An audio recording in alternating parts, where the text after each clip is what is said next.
हाँ प्यारे बच्चों, क्या हाल चाल। आप सब बढ़िया होंगे, मैं भी बढ़िया हूँ।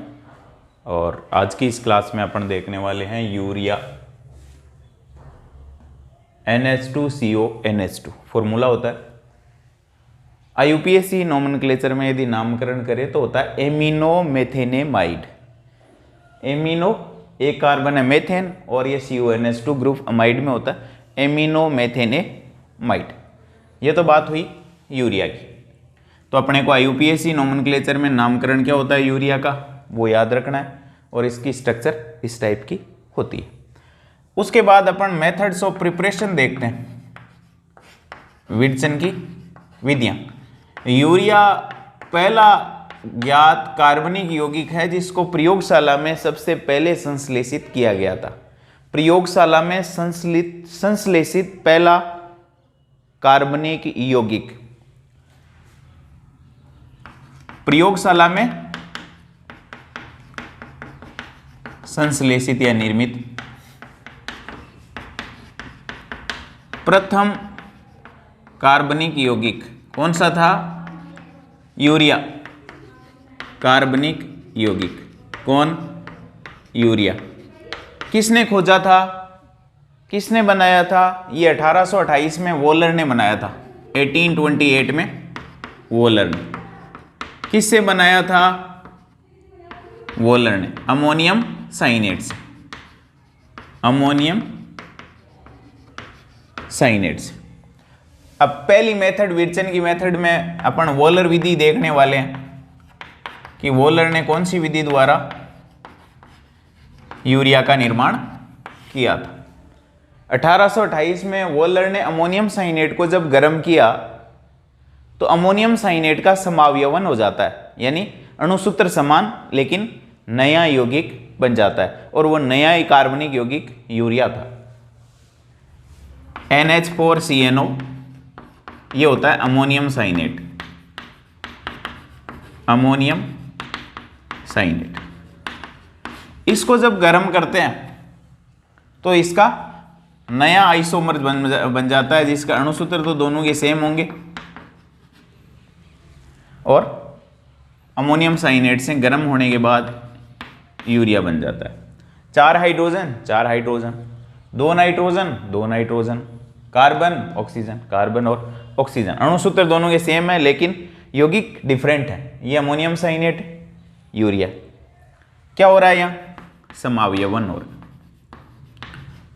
अब कार्बनिक यौगिक, कार्बनिक कंपाउंड्स कौन से होते हैं? जो सजीवों से संश्लेषित होते हैं उनको कार्बनिक यौगिक कहते हैं। यूरिन के अंदर यूरिया होता है, तो यूरिया जो है सजीवों द्वारा संश्लेषित होने वाला निकलने वाला पदार्थ था, इसलिए कार्बनिक यौगिक। अमोनियम साइनेट अकार्बनिक यौगिक है क्योंकि ये सजीव पदार्थों से संश्लेषित नहीं होता, प्राप्त नहीं होता है, अकार्बनिक यौगिक। यूरिया कार्बनिक है क्योंकि ये सजीवों से भी प्राप्त किया जा सकता है। लेकिन बाद में वॉलर ने 1828 में अमोनियम साइनेट से भी क्या बना लिया? यूरिया बना लिया। यानी अकार्बनिक पदार्थों को भी कार्बनिक यौगिकों में बदला जा सकता है। यानी सजीवों से पदार्थ प्राप्त होते हैं वो अकार्बनिक पदार्थों से भी प्राप्त किए जा सकते हैं। यानी सजीवों से जो प्राप्त होते हैं उनको कार्बनिक यौगिक कहते हैं। और उसने क्या किया? अमोनियम साइनेट से यूरिया निर्मित कर लिया। ये फर्स्ट मेथड। दूसरी विधि है प्रयोगशाला विधि। प्रयोगशाला विधि। और प्रयोगशाला विधि के अंदर क्या करते हैं? अमोनिया की रिएक्शन करवाते हैं कार्बोनिल क्लोराइड के साथ। और कार्बोनिल क्लोराइड को क्या कहते हैं आप सब जानते ही हो? Phosgene.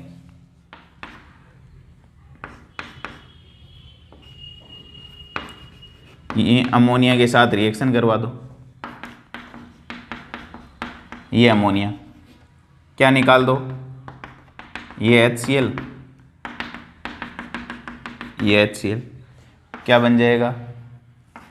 H2NCO NH2 plus 2HCl। लेकिन रिएक्शन इस तरीके से नहीं होती है, थोड़ी सी डिफरेंट मेथड है। अमोनिया का जो नाइट्रोजन पर लोन पेयर है वो यहाँ अटैक करता है। देखो मैं थोड़ा सा इसको बता देता हूँ।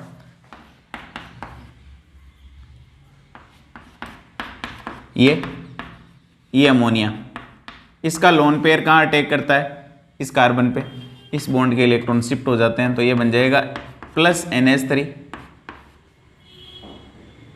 CO पे माइनस Cl और Cl। अब ये नेगेटिव चार्ज यहाँ डबल बॉन्ड के रूप में लौटेगा तो एक Cl को बाहर निकाल देगा, तो माइनस Cl माइनस, और नाइट्रोजन NH बॉन्ड के इलेक्ट्रॉन देखो, थोड़ा सा इसको खोल के लिखूं तो H, ये H, NH बंद के इलेक्ट्रॉन ले लेगी तो एक H प्लस निकल जाएगा, H और ये Cl HCl, तो ये हो जाएगा NH2 C double bond O और Cl। फिर अमोनिया का दूसरा मॉलिक्यूल रिएक्शन करके इस Cl को भी निकाल देगा इसी तरीके से, तो यूरिया बन जाएगा और 2 HCl के मॉलिक्यूल्स जो हैं वो निष्कासित हो जाएंगे। इसको कहते हैं फोस्जीन, फोस्जीन, कार्बोनिल क्लोराइड भी कहते हैं इसको और फोस्जीन भी कहते हैं। उसके अलावा एथिल कार्बोनेट की रिएक्शन करवा दूं मैं। एथिल कार्बोनेट होता है, ये कार्बोनेट होता है CO3-2 और 2 एथिल जोड़ दो तो ये हो जाएगा एथिल कार्बोनेट। इसकी ठीक ऐसे ही रिएक्शन करवा दो किसके साथ,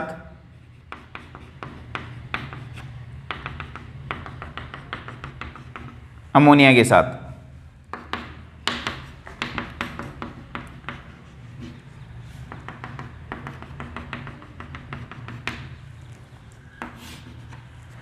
तो यहां से एथेनॉल निकल जाएगा, इधर से एथेनॉल निकल जाएगा, प्रोसेस वो की वही होगी, उसी तरीके से रिएक्शन होगी, तो क्या बन जाएगा H2NCO NH2 प्लस C2H5OH, ये एथेनॉल। कितने मॉलिक्यूल, एक, ये दो एथेनॉल के मॉलिक्यूल क्या होंगे, निकल जाएंगे। थर्ड मेथड है, ये है die ethyl carbonate, die ethyl carbonate क्या बन जाएगा, यूरिया बन जाएगा। थर्ड है H2N C double bond O C2H5, इसको कहते हैं एथिल यूरिथेन, इथाइल यूरिथेन। इसकी रिएक्शन अमोनिया के साथ करवा दो तो ये एथेनॉल का एक मॉलिक्यूल निकल जाएगा और बन जाएगा H2NCO NH2 प्लस C2H5OH। तो ये मेथड्स हैं, वॉलर मेथड और प्रयोगशाला मेथड। प्रयोगशाला मेथड के अंदर फोस्जीन काम में लेंगे, डाईएथिल कार्बोनेट काम में लेंगे और एथिल यूरिथेन काम में लेंगे और यूरिया का निर्माण करेंगे। ये तीनों मेथड एक ही क्रियाविधि से संपन्न होती है, जिसका आंशिक भाग मैंने आपको यहाँ बता दिया है। यदि मैं और इसको आगे बढ़ाना चाहूँ तो अमोनिया का दूसरा मॉलिक्यूल देखो ऐसे रिएक्शन कर जाएगा, यहाँ अटैक करेगा, इस बॉन्ड के इलेक्ट्रॉन शिफ्ट हो जाएंगे, ये CO- Cl और N+H और ये H, नेगेटिव चार्ज यहाँ वापस लौटेगा, एक Cl निकल जाएगा, देखो H2N, NH बंद के इलेक्ट्रॉन नाइट्रोजन ले लेगा, लोन पेयर वापस, ये H और ये Cl माइनस HCl, NH2CO और ये NH2, यूरिया बन जाएगा इस तरीके से। तो डाईएथिल कार्बोनेट हो चाहे एथिल यूरिथीन हो, दोनों ही, और फोस्जीन हो, तीनों एक ही टाइप से रिएक्शन इसमें करते हैं। और ये वॉलर मेथड है जिसमें अमोनियम साइनेट को गर्म करने से यूरिया अकार्बनिक यौगिक से कार्बनिक यौगिक बन जाता है। 1828 में प्रयोगशाला में यूरिया इसी मेथड से वॉलर ने बनाया था। अब देखो अपनी नेक्स्ट मेथड है औद्योगिक मेथड या इंडस्ट्रियल मेथड है यूरिया बनाने की, वो कैसे बनाते हैं। और इंडस्ट्रियल मेथड के अंदर अमोनिया की रिएक्शन करवाते हैं कार्बन डाइऑक्साइड के साथ, CO2, ये 150 डिग्री सेल्सियस पर होता है, 100 atm इसके लिए प्रेशर चाहिएगा, तब बनता है। इसमें दो मॉलिक्यूल अमोनिया के काम में आते हैं। पहले बनता है अमोनियम कार्बेमेट, ये है अमोनियम, ये कार्बेमेट, अमोनियम कार्बेमेट। और फिर इसको जब गर्म करते हैं तो H2O यहाँ से जलकाणु निकल जाता है और यूरिया बनता है NH2CO NH2। ये इंडस्ट्रियल प्रिपरेशन है किसकी, यूरिया निर्माण की। अब देखो रिएक्शन थोड़ी सी खोल के बता देता हूँ होती कैसे है। NH3 पहले CO2 के साथ रिएक्शन करता है, नाइट्रोजन का लोन पेयर इस कार्बन पे अटैक करता है, इस कार्बन ऑक्सीजन बंद के इलेक्ट्रॉन इधर शिफ्ट हो जाते हैं तो क्या बना देखो N+H, फिर C double bond O minus, ये बन गया। अब नाइट्रोजन पे पॉजिटिव चार्ज है तो नाइट्रोजन क्या करेगी, इस NH बॉन्ड के इलेक्ट्रॉन ले लेगी, ये बन जाएगा NH2, फिर C डबल बॉन्ड O, ये O माइनस है, यहां से H+ निकलेगा और O से इलेक्ट्रॉन लेकर के OH बना लेगा। फिर अपने पास अमोनिया का दूसरा मॉलिक्यूल होगा। अब अमोनिया बेस है और ये एसिड वाला पार्ट है, तो अमोनिया का लोन पेयर ये हाइड्रोजन ले लेगा, तो ये हो जाएगा H2N C double bond O minus NH4 plus, ये बन जाएगा। और इसको जब गर्म करते हैं तो माइनस H2O और ये बन जाएगा H2N CO NH2। और ये वाला जो प्रोडक्ट है ऊपर ये कहलाता है अमोनियम कार्बेट। तो ये है इंडस्ट्रियल प्रिपरेशन किसकी, यूरिया की। उसके बाद देखते हैं साइनेमाइड से, और यहां इस्तेमाल करेंगे calcium cyanamide. Calcium carbide CaC2 इसकी नाइट्रोजन के साथ रिएक्शन करवाते हैं 400 डिग्री सेल्सियस तापमान पर, 400 डिग्री सेल्सियस पर, तो प्रोडक्ट बनता है CaNCN कैल्शियम साइनेमाइड। इसको कहते हैं कैल्शियम साइनेमाइड और प्लस कार्बन। ये कैल्शियम साइनेमाइड जो बना है CaNCN, इसकी रिएक्शन करवाते हैं सल्फ्यूरिक एसिड के साथ प्लस H2SO4, ये Ca+2 और ये SO4-2 मिल करके बना लेते हैं CaSO4। पीछे बच जाता है NCN और इस N के साथ 2 हाइड्रोजन जुड़ जाएंगे, तो ये हो जाएगा H2NCN, ये निर्मित हो जाएगा। अब H2NCN जो बना है उसका करवाते हैं जल अपघटन, यानी H2O जोड़ दो। अब H2O जोड़ोगे तो इस बॉन्ड के इलेक्ट्रॉन इधर जाएंगे, तो इस पर माइनस आएगा और इस पर प्लस, तो H तो जोड़ दो इससे और OH जोड़ दो इससे, तो ये हो जाएगा H2NC डबल बॉन्ड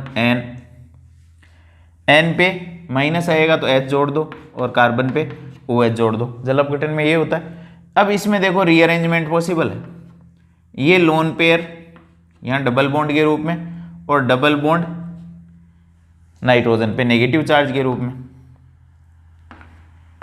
तो देखो क्या बना H2N C double bond O plus और NH माइनस।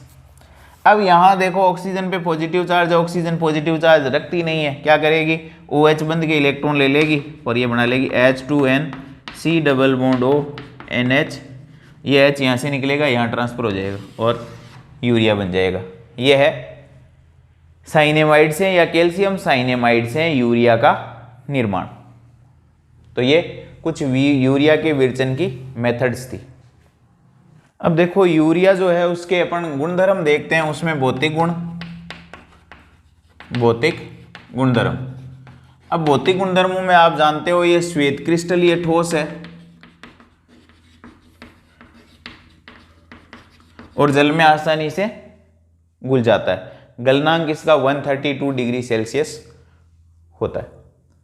तो भौतिक गुणधर्म ये हो गए। उसके बाद है रासायनिक गुणधर्म, यूरिया की केमिकल प्रॉपर्टीज। कौन से गुणधर्म, रासायनिक गुणधर्म। और रासायनिक गुणधर्मों में पहला है क्षारीय प्रकृति। क्षारीय प्रकृति, ये बहुत इंपॉर्टेंट है, क्षारीय प्रकृति। यूरिया एक अम्लीय क्षारक है। क्या है? एक अम्लीय क्षारक, यानी मोनो एसिडिक बेस तो इसलिए क्यों लोन पेयर देता है किसी इलेक्ट्रॉन्स नहीं को, इसलिए बेस है। और अम्ल के एक ही अणु के साथ रिएक्शन कर सकता है, इसलिए एक अम्लीय क्षारक। अब देखो ऐसा क्यों है, वो इसकी अनुनादी संरचनाओं से अपने को मालूम चल जाएगा। ये है यूरिया, NH2CO NH2, ठीक। अब यूरिया के अंदर इस कार्बन ऑक्सीजन बंध में ध्रुवता है, यानी इस पे आंशिक नेगेटिव चार्ज है, इस पे आंशिक पॉजिटिव चार्ज है। तो या तो ये लोन पेयर या फिर ये लोन पेयर अनुनाद में जाएगा, क्योंकि कार्बन पे पॉजिटिव है तो कार्बन इलेक्ट्रॉनों को अट्रैक्ट करेगा, चाहे तो ये दे दो और चाहे ये दोनों बराबर के भाई हैं। तो ये इलेक्ट्रॉन पेयर यहाँ डबल बॉन्ड के रूप में आते हैं, तो ये बंध के इलेक्ट्रॉन शिफ्ट हो जाएंगे। तो देखो क्या बना, H2N COP minus double bond N plus और ये H2। अब किसी यदि ये लोन पेयर जाता है तो देखो एक और अनुनादी संरचना में बनाना चाहूं तो यदि इधर वाला लोन पेयर अनुनाद में जाता है, ये वाला, तो प्लस इधर आ जाएगा, फिर C double bond O minus और NH2, ये बन जाएगा। यदि इधर वाला लोन पेयर अनुनाद में जाता है तो वो बच जाएगा, और वो वाला अनुनाद में जाता है तो ये बच जाएगा। यानी एक लोन पेयर क्या होगा, नाइट्रोजन परमाणु पर उपलब्ध रहेगा, दूसरा अनुनाद में मौजूद रहेगा, जिसके कारण केवल एक ही लोन पेयर, या तो ये वाला लोन पेयर या ये वाला लोन पेयर, कोई सा ही एक लोन पेयर जो है किसी इलेक्ट्रॉन स्नेह के लिए उपलब्ध हो पाता है। इसलिए ये क्या है, एक अम्लीय क्षारक है। यदि किसी H+ आयन को इलेक्ट्रॉन देने हैं तो या तो ये लोन पेयर मिलेगा या फिर ये वाला लोन पेयर मिलेगा। दोनों लोन पेयर उपलब्ध नहीं होंगे, क्योंकि एक लोन पेयर जो है कार्बोनिल समूह के साथ अनुनाद में होगा। तो ये इसकी अनुनादी संरचनाएं हो जाएगी यूरिया की। रेजोनेटिंग स्ट्रक्चर्स, ये इंपॉर्टेंट है। एक बार इस लोन पेयर को शिफ्ट करके डबल बॉन्ड को उधर भेज दो, एक बार इसको, तो एक तो खुद है ही, एक बार इधर वाले को भेज दो तो एक ये बन जाएगी, एक बार उधर वाले को भेज दो तो वो वाली बन जाएगी। टोटल संरचनाएं 3 पॉसिबल है, एक मूल हो जाएगी, 2 और अनुनादी संरचनाएं संभव हो सके। सेकंड है जल अपघटन, हाइड्रोलाइसिस, किसका, यूरिया का। अब यूरिया का जल अपघटन जब होता है तो अम्लीय माध्यम में उत्पाद अलग और क्षारीय माध्यम में उत्पाद अलग। ये यूरिया है, अम्लीय माध्यम और जल अपघटन, तो प्रोडक्ट बनता है NH4Cl और कार्बन डाइऑक्साइड। ज़्यादा डिटेल में नहीं जाएंगे, जल अपघटन को इतना मुश्किल, इतना इम्पोर्टेंट भी नहीं है। दूसरा है NH2CO NH2 plus NaOH plus जल, यानी क्षारीय माध्यम में जल अपघटन होगा तो बनेगा ammonium hydroxide NH4OH plus sodium carbonate Na2CO3। यह है यूरिया का जल अपघटन। जल अपघटन के बाद में है HNO2 एवं NaOBr, सोडियम हाइपोब्रोमाइड के साथ अभिक्रिया। अब इन दोनों अभिक्रियाओं में अपने को फिक्स ये ध्यान रखना है कि HNO2 और सोडियम हाइपोब्रोमाइड जो है वो यूरिया को विघटित कर देते हैं। तो H2N CONH2 प्लस HNO2, तो यूरिया विघटित होकर के N2 प्लस CO2 प्लस ये देता है, जल देता है। और जब यूरिया का विघटन सोडियम हाइपोब्रोमाइड की प्रेजेंस में होता है NaOBr, इसकी प्रेजेंस में।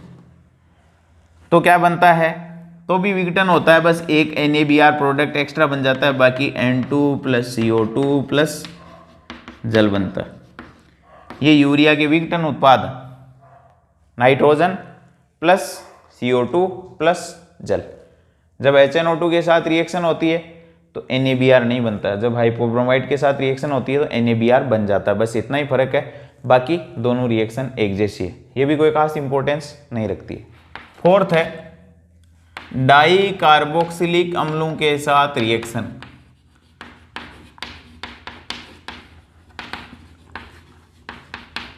अम्लों के साथ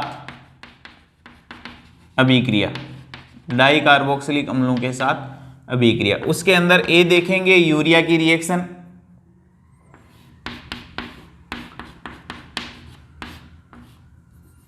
ये NH2CONH2 है यूरिया।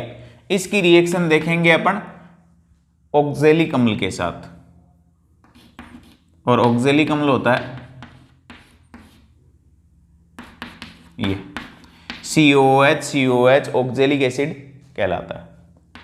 और रिएक्शन होती है फॉस्फोरस ऑक्सी ट्राइक्लोराइड की प्रेजेंस में। तो जो प्रोडक्ट बनता है साइक्लिक प्रोडक्ट, चक्रीय उत्पाद, तो यहां से जलकणु निकल जाता है, यहां से जलकणु निकल जाता है, O double bond C NH, फिर NH C double bond O C double bond O, ये बन जाता है ऑक्जेलिक अम्ल। और किसके साथ, यूरिया के साथ POCl3 की प्रेजेंस में। तो देखो NH बच गया और इधर C डबल बॉन्ड O, इसको कहते हैं ऑक्सेलेलिल यूरिया, ऑक्जेलिक अम्ल यूरिया, या इसको पैराबेनिक अम्ल भी कहते हैं। ये इंपॉर्टेंट लाइन है, पैराबेनिक अम्ल। यूरिया की जब ऑक्जेलिक एसिड के साथ रिएक्शन होती है तो अपने को कैसे देगा, अपने को रिएक्शन ऐसे नहीं आएगी, अपने को देगा यूं, यूरिया प्लस, या तो देगा COH इस तरीके से, और पूछेगा बताओ भाई POCl3 की प्रेजेंस में क्या बनेगा। तो अपने को प्रोडक्ट बनाना आना चाहिए, तो अपने को इस तरीके से क्लिक करना चाहिए कि ये अपन ने ये पढ़ा है, इस तरीके से इसकी रिएक्शन होगी और साइक्लिक प्रोडक्ट बनेगा, चक्रीय उत्पाद बनेगा, और 5 परमाणु जो है वो श्रृंखला का निर्माण करके एक वलय बना लेंगे। तो अपने को क्वेश्चन जो है वो इस तरीके से मिलेगा, इस बात का ध्यान रखना। बी देखते हैं इसका, ये तो है ये ऑक्जेलिक एसिड, ये है यूरिया, ऑक्जेलिक एसिड की यूरिया के साथ रिएक्शन। दूसरी देखते हैं यूरिया की मेलोनिक एसिड, ऑक्जेलिक के बाद में आता है मेलोनिक। अब मेलोनिक एसिड कौन सा होता है, तो मेलोनिक एसिड होता है जिसके अंदर 3 कार्बन होते हैं टोटल। ये मैं आपको ट्रिक से पहले ही बता चुका हूँ कि ऑक्जेलिक कौन सा, मेलोनिक कौन सा। ये रिएक्शन भी POCl3 की प्रेजेंस में होती है। तो यहाँ से जलकाणु ये, यहाँ से जलकाणु ये, -2H2O। अब देखो क्या बना, उसको ऐसे का ऐसा जोड़ के लिख दो, O डबल बॉन्ड C, फिर NH C double bond O CH2 C double bond O। यह है मेलोनिल यूरिया। क्या, मेलोनिल यूरिया।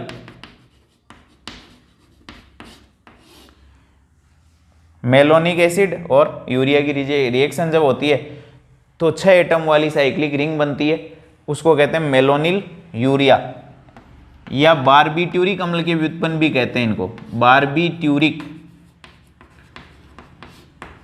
अम्ल के व्युत्पन्न, बारबीट्यूरिक अम्ल के व्युत्पन्न। और बारबीट्यूरिक अम्ल के व्युत्पन्न जो होते हैं वो निद्राकारी औषधि होती है, निद्राकारी औषधि, नींद लाने वाली। तो अपने को ये रिएक्शन जो है वो भी इस तरीके से नहीं मिलेगी। अपने को किस तरीके से मिलेगी, अपने को देगा ये H2NCONH2 यानी यूरिया, और यहाँ लिखेगा HCOOH CH2 COOH, और ऊपर लिखेगा POCl3। एक कार्बनिक यौगिक, या यूं कह सकता है प्रथम संश्लेषित कार्बनिक यौगिक, या प्रयोगशाला में प्रथम संश्लेषित कार्बनिक यौगिक A एक द्विकार्बोक्सिलिक अम्ल B के साथ अभिक्रिया करके प्रोडक्ट C बनाता है, और प्रोडक्ट C जो है वो एक निद्राकारी औषधि के रूप में प्रयुक्त होता है। तो A, B और C को पहचानिए। इस तरीके से भी सवाल आ सकता है। तो यूरिया जब मेलोनिक एसिड के साथ रिएक्शन करता है POCl3 की प्रेजेंस में, तो क्या बनता है, बारबीट्यूरिक अम्ल के व्युत्पन्न बनते हैं, निद्राकारी औषधि। मैं यूं कह सकता हूं, क्वेश्चन इस तरीके से होगा, यहां नीचे लिख देता हूं,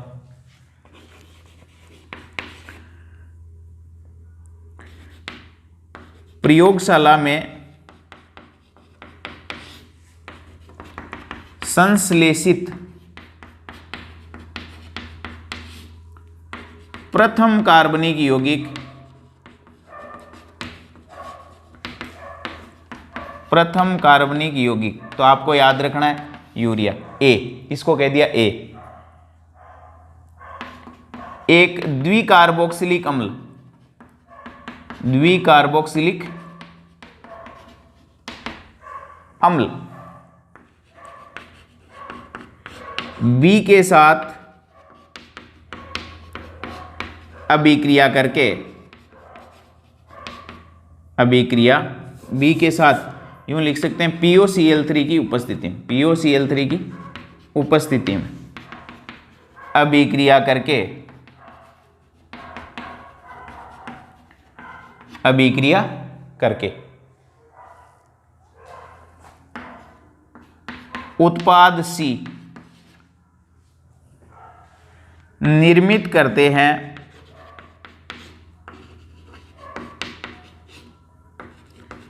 C का उपयोग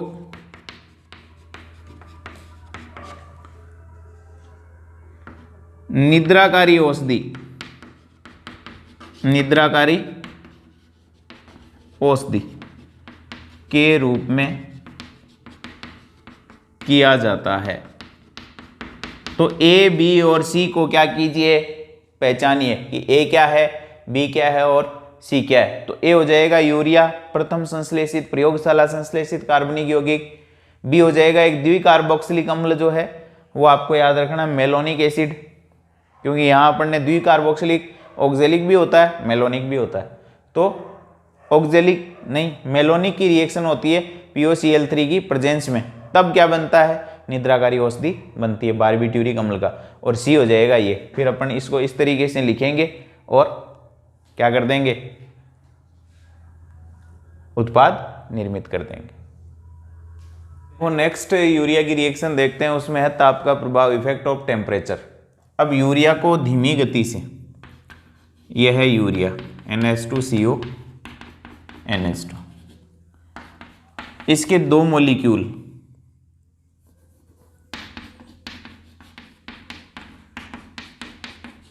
ये तो यूरिया के दो मॉलिक्यूल 155 डिग्री सेल्सियस पर जब धीमी गति से गर्म करते हैं तो यूरिया के दो अणु मिलकर के उसमें से अमोनिया का अणु निकल जाता है, अमोनिया के अणु को निकाल देते हैं, और प्रोडक्ट श्वेत क्रिस्टलीय ठोस होता है,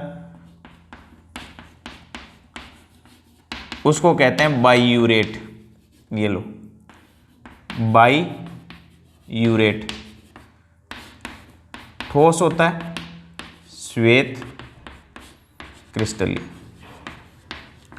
श्वेत क्रिस्टलीय ठोस होता है कौन, बाईयूरेट।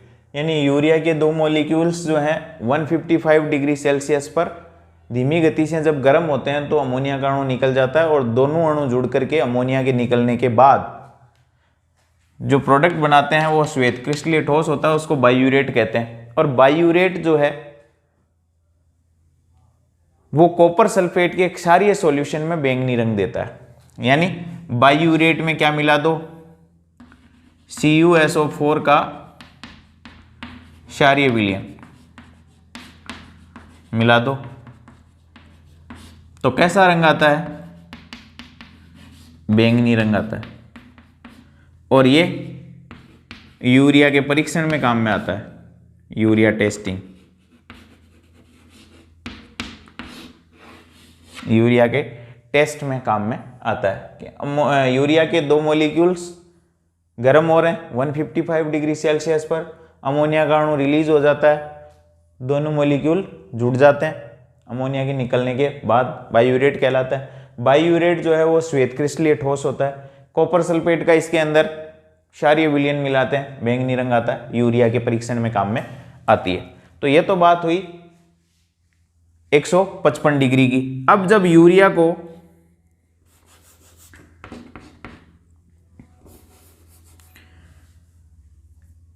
वन 170 डिग्री सेल्सियस यानी 170 डिग्री सेल्सियस पर गर्म करते हैं,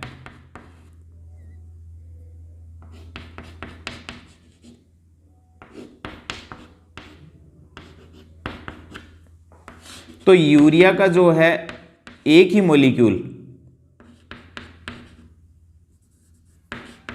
तीव्र,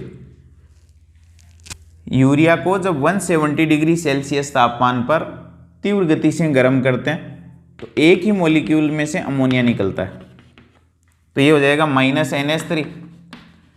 पीछे क्या बचा देखो, ये बना NH और double bond C double bond O, क्योंकि एक वैलेंसी इस नाइट्रोजन की खाली हो गई, एक इस कार्बन की खाली हो गई, तो दोनों के बीच में एक डबल बॉन्ड लगा देते हैं। इसको कहते हैं, एक मिनट, इसके अंदर होता है रीअरेंजमेंट, -NH3, इसके अंदर होता है रीअरेंजमेंट, और रीअरेंजमेंट जब होता है तो ये लोन पेयर यहाँ त्रिबंध के रूप में और ये ऑक्सीजन पे, तो ये हो जाएगा N positive H triple bond C और O पे माइनस। अब आपको पता है नाइट्रोजन पॉजिटिव चार्ज रखेगा नहीं, H+ को यहाँ से इलेक्ट्रॉन लेकर के मुक्त करेगा, ये H यहाँ ट्रांसफर हो जाएगा, तो देखो H निकलने के बाद ये बना N ट्रिपल बॉन्ड C और OH, इसको कहते हैं साइनिक अम्ल, साइनिक अम्ल। और साइनिक अम्ल के 3 मॉलिक्यूल ट्राइमराइज्ड हो जाते हैं, त्रिलकीकरण, 3 अणु मिलते हैं और साइन्यूरिक अम्ल बना लेते हैं, यानी COH triple bond N triple bond C और OH, फिर N ट्रिपल बॉन्ड C और OH, फिर N ट्रिपल बॉन्ड C और OH। ये साइनिक अम्ल के 3 मॉलिक्यूल हैं, वो त्रिलकीकरण ट्राइमराइज्ड हो जाते हैं, और जो प्रोडक्ट बनता है वो कहलाता है साइन्यूरिक अम्ल, COH डबल बॉन्ड N फिर C फिर डबल बॉन्ड N फिर C फिर डबल बॉन्ड N, और कार्बन से क्या जुड़े हुए हैं, OH। ये कहलाता है साइन्यूरिक अम्ल। यानी यूरिया को जब 170 डिग्री सेल्सियस तापमान पर तीव्र गति से गर्म करते हैं तो यूरिया के एक ही मॉलिक्यूल में से अमोनिया निकल जाती है, एक तरफ से H एक तरफ से NH2 NH3, तो ये बन जाता है NH, फिर इसकी एक वैलेंसी खाली हो गई, इसकी एक वैलेंसी खाली हो गई, दोनों की एक एक संयोजकता खाली हुई, तो दोनों के बीच में डबल बॉन्ड लगा दिया, C डबल बॉन्ड ऐसे का ऐसा रख दिया, और ये N से एक H जुड़ा हुआ, तो ये N से H। अब इसके अंदर होगा रेजोनेंस और पुनर्विन्यास हो जाता है इसका, यानी ये लोन पेयर यहाँ से कार्बन नाइट्रोजन बंध में आ जाता है, तो ये त्रिबंध बन जाएगा, और ये कार्बन ऑक्सीजन बंध इधर शिफ्ट हो जाएगा, तो ये बन जाएगा NH+ ट्रिपल बॉन्ड C और O पे माइनस। अब नाइट्रोजन आपको पता है पॉजिटिव चार्ज रखता नहीं है, तो क्या करेगा, इस NH बंध के इलेक्ट्रॉन ले लेगा, H को H+ के रूप में मुक्त करेगा, और ये H+ यहाँ से निकलकर ऑक्सीजन पे ट्रांसफर हो जाएगा, क्या बन जाएगा, C ट्रिपल बॉन्ड N और OH। इसको कहते हैं साइनिक अम्ल रीअरेंजमेंट के बाद। अब साइनिक अम्ल के 3 अणु मिलकर के जो प्रोडक्ट बनाते हैं वो कहलाता है साइन्यूरिक अम्ल। साइन्यूरिक अम्ल यहाँ उत्पाद के रूप में बन जाता है। ये तो है ताप का प्रभाव। फिर छठा देखते हैं अपन, वो है हाइड्रोजन के साथ रिएक्शन, और हाइड्रोजन होती है NH2NH2 के साथ रिएक्शन। किसकी? यूरिया की। अब यूरिया कौन है? ये है NH2CO NH2, ये यूरिया है। इसकी हाइड्रोजन के साथ रिएक्शन कराओ, ये है हाइड्रोजन, तो इसमें से अमोनिया निकल जाता है -NH3 और बन जाता है H2NC double bond O NH NH2, H2NC double bond O NH NH2। इसको कहते हैं सेमी कार्बेजाइड। पहले पढ़ चुके हैं सेमी कार्बेजाइड, ये हो जाएगा सेमी कार्बेजाइड। और सिक्स्थ रिएक्शन के बाद में सेवंथ है, वो है HCHO यानी फॉर्मेल्डिहाइड के साथ रिएक्शन। और यूरिया की जब फॉर्मेल्डिहाइड के साथ रिएक्शन होती है तो आपको पता ही है क्या बनता है, ये फॉर्मेल्डिहाइड। ये लोन पेयर यहाँ से इस कार्बन पे अटैक करेगा, इस बॉन्ड के इलेक्ट्रॉन शिफ्ट हो जाएंगे, तो देखो क्या बना, H2NC double bond O NH, फिर ये हो जाएगा CH2 और O पे माइनस। यहाँ से इस बॉन्ड के इलेक्ट्रॉन NH बॉन्ड के इलेक्ट्रॉन नाइट्रोजन ले लेगा, ये हो जाएगा H2NC double bond O NH और CH2, और हाइड्रोजन निकलेगा वो ऑक्सीजन पे ट्रांसफर हो जाएगा, ये OH। मेथिलोल यूरिया कह सकते हो इसको, मेथिलोल यूरिया। और यदि इधर वाले पार्ट से भी ये रिएक्शन कर ले, ये मेथिल एल्कोहल है और यूरिया के साथ जुड़ा हुआ है, तो मेथिलोल यूरिया कह रहे हैं इसको। इधर वाला पार्ट भी ऐसा ही रिएक्शन कर ले, तो देखो H हटा दो और CH2OH जोड़ दो, H हटा दो और CH2OH जोड़ दो, ये CH2OH NH C double bond O NH CH2 और OH, ऐसा का ऐसा पार्ट ही इधर जोड़ दिया। इसको कहेंगे डाईमेथिलोल यूरिया, डाईमेथिलोल यूरिया। अब यूरिया जो है वो साधारणतया अपने जो है उर्वरक के रूप में काम में लिया जाता है, सबसे ज़्यादा वहीं प्रयुक्त होता है। तो ये थे यूरिया और उसकी रिएक्शन। अब इम्पोर्टेंट क्या है, यूरिया की अनुनादी संरचना है, यूरिया का IUPAC नाम इम्पोर्टेंट है, टेम्परेचर का इफेक्ट इम्पोर्टेंट है, और डाई कार्बोक्सिलिक अम्लों के साथ अभिक्रिया इम्पोर्टेंट है। बाकी कोई खास महत्व नहीं रखती है।